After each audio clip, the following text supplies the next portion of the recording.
दोस्तों, आज हम बात करेंगे भगवत गीता के अनमोल ज्ञान के बारे में। जब उम्मीद टूटने लगे, कोई रास्ता ना दिखाई दे, तो एक बार भगवत गीता की शरण जरूर लें। परिवार और समाज दोनों ही बर्बाद होने लगते हैं जब समझदार मौन और नासमझ बोलने लगते हैं। बुराई बड़ी हो या छोटी हमेशा विनाश का कारण बनती है, क्योंकि नाव में छेद छोटा हो या बड़ा नाव को डुबो ही देता है। जो अच्छा लगे उसे ग्रहण करो, जो बुरा लगे उसे त्याग दो, चाहे वो विचार हो या कर्म हो या मनुष्य हो। जो व्यक्ति स्पष्ट और सीधी बात करता है उसकी वाणी कठोर हो जरूर होती है, लेकिन वह कभी किसी के साथ छल नहीं करता है। विपत्ति में धैर्य, वैभव में दया और संकट में सहनशीलता ही श्रेष्ठ व्यक्तियों के लक्षण होते हैं। जीवन में यदि खुश रहना है तो अधिक ध्यान उन चीज़ों पर दें जो आपके पास हैं, उन पर नहीं जो दूसरों के पास हैं। उस व्यक्ति की हमारी सारी परेशानियां खत्म हो जाएंगी जिस दिन हमें यकीन हो जाएगा कि हमारा सारा काम ईश्वर की मर्जी से हो रहा है। इसलिए ईश्वर पर विश्वास रखें। जीवन में सब कुछ खत्म होने जैसा कुछ भी नहीं होता। हमेशा एक नई शुरुआत हमारा इंतजार कर रही होती है। अगर आप नियत से मांगा जाए तो ईश्वर नसीब से बढ़कर देता है। जब भी विनाश होने का प्रारंभ होता है, शुरुआत वाणी के संयम से होने से होती है। अगर किसी भी व्यक्ति को अच्छे से जाने बिना दूसरे की बातें सुनकर उसके प्रति कोई धारणा बना लेना ही मूर्खता है। प्रेम शरीर या सुंदरता को देखकर नहीं होता, प्रेम हृदय से होता है। जहाँ दो हृदय मिल जाएं, वही प्रेम जन्म लेता है। दो प्रकार के व्यक्ति संसार में स्वर्ग से भी ऊपर स्थित होते हैं।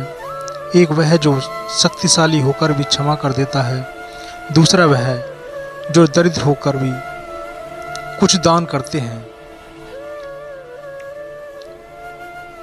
जो आपका है वह आपको मिलकर ही रहेगा, फिर चाहे उसे छीनने के लिए पूरी कायनात एक क्यों ना हो जाए।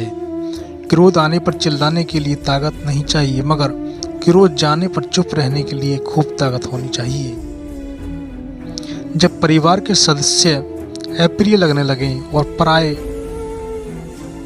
अपने लगने लगें, तो समझ लेना चाहिए कि विनाश का समय प्रारंभ होने वाला है।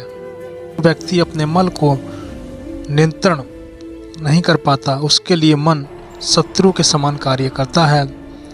कोई कुछ भी कहे, बस अपने आप को शांत रखो, क्योंकि सूरज कितना भी तेज क्यों ना हो, समुद्र को नहीं सुखा सकता। जहां आपकी कोई कीमत नहीं है, वहां पर रुकना अनुचित है, चाहे वो किसी का घर हो या किसी का मन हो। भगवान श्री कृष्ण कहते हैं, हे अर्जुन, व्यक्ति जो चाहे वह बन सकता है यदि वह विश्वास के साथ इच्छित वस्तु पर लगातार चिंतन करे। सिर्फ दुनिया के सामने जीतने वाला ही विजेता नहीं होता, बल्कि किन रिश्तों के सामने कब और कहाँ पे हारना है यह जानने वाला भी विजेता ही होता है।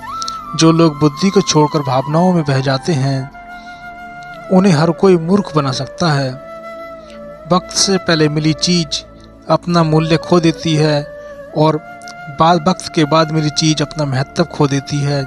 मनुष्य को अपने कर्मों से संभावित प्रमाणों से प्राप्त होने वाली विजय या पराजय, लाभ या हानि, प्रसन्नता या दुख इत्यादि के बारे में सोचकर चिंता से ग्रस्त नहीं होना चाहिए।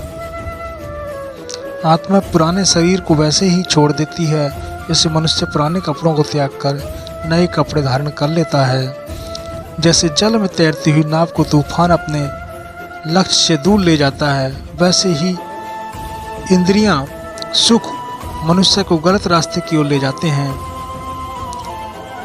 आपका विश्वास एक पत्थर को भी खिसका सकता है, लेकिन आपके मन का संदेह दूसरा पर्वत खड़ा कर सकता है। हमारा खुद का विश्वास होना बहुत ज़रूरी है, क्योंकि हम अपने रास्ते खुद चलते हैं। वक्त कभी भी एक जैसा नहीं रहता, उसे रोना भी पड़ता है और बेवजह दूसरों को रुलाता भी है। अपनी इच्छा शक्ति के माध्यम से अपने आप को नई आकृति प्रदान करें। कभी भी स्वयं को अपनी आत्म इच्छा से अपमानित ना करें।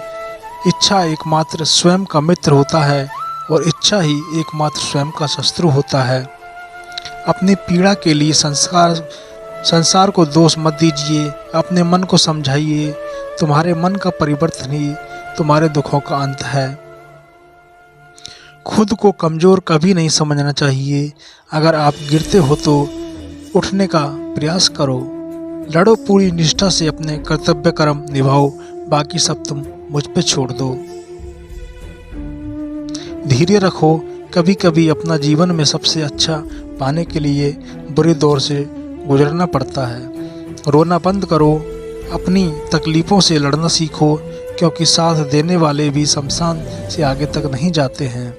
जब भी न्याय करता है तब गवाहों की आवश्यकता नहीं होती, इसलिए परमात्मा के न्याय पर विश्वास कीजिए।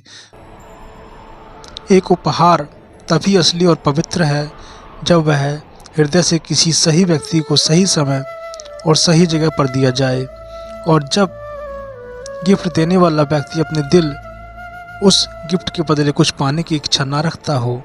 हे अर्जुन, जो कोई भी किसी प्रकार भी देवताओं की पूजा पूरे विश्वास के साथ करने की इच्छा रखता है, तब मैं उसका विश्वास उसी देवता में दृढ़ कर लेता हूँ।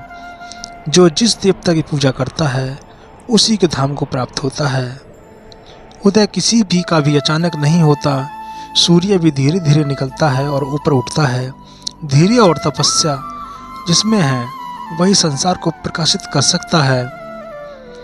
भगवान श्री कृष्ण कहते हैं, हे अर्जुन, स्वर्ग प्राप्त करना है और वहाँ कई वर्षों तक वास करने के पश्चात एक असफल योगी का पुनः एक पवित्र और समृद्ध कुटुंब में जन्म होता है। भगवान श्री कृष्ण ने कहा है, हे अर्जुन, जो व्यक्ति अपने समान सर्वत्र सम देखता है, चाहे वह दुख हो या सुख, वह परम योगी ही माना जाता है। प्रेम हो या प्रार्थना हो ये तो मालूम नहीं, पर जो आपसे है वो किसी से नहीं है। अहंकार और संस्कार में फर्क है। अहंकार दूसरों को झुकाकर खुश होता है और संस्कार स्वयं झुककर खुश होता है। इसलिए अहंकार कभी ना करें, अहंकार को हमेशा त्याग दें। दोस्तों, अगर भगवान श्री कृष्ण के अनमोल वचन आपको पसंद आए तो चैनल को सब्सक्राइब करें। धन्यवाद।